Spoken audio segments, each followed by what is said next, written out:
जीवन जगावं कसं तर शिकावं आपल्या निसर्गाकडून. भर उन्हामध्ये डोक्यावर सूर्य आलाय. सगळा निसर्ग आजूबाजूचा तापलेला आहे. पूर्ण भूमी तापलेली आहे आणि अशा या सुकलेल्या अशा प्रदेशामध्ये निसर्ग कुठेतरी जीवनाची आस धरून आहे. एक उदाहरण दाखवतो आणि त्याच्यावरून समजतं की दुःखामध्ये जरी असलो तरी सुखाची आशा आपण सोडू नये. याचं एक छोटंसं उदाहरण दाखवतो. बघा,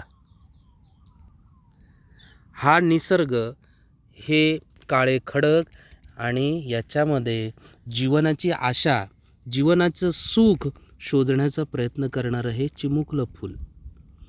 हे सिंहपर्णी वनस्पती आहे आणि ही जास्त करून अशाच या कोरड्या प्रदेशामध्ये, ज्या ठिकाणी पूर्ण तुम्हाला सुकं दिसणार, सुकं रान दिसेल आणि पूर्ण तापलेलं असं हे खडक दिसेल.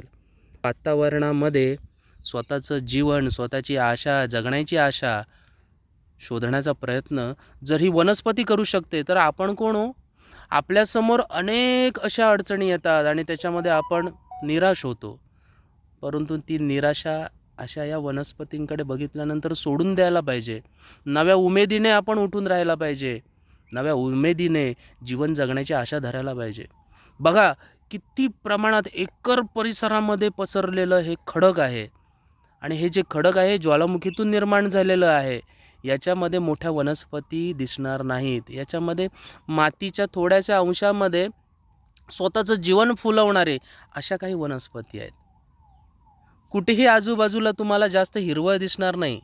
परंतु हे छोटंसं फूल सांगतंय की नाही, जगण्याची जर आशा असेल तर आपण खूप काही करू शकतो. धन्यवाद.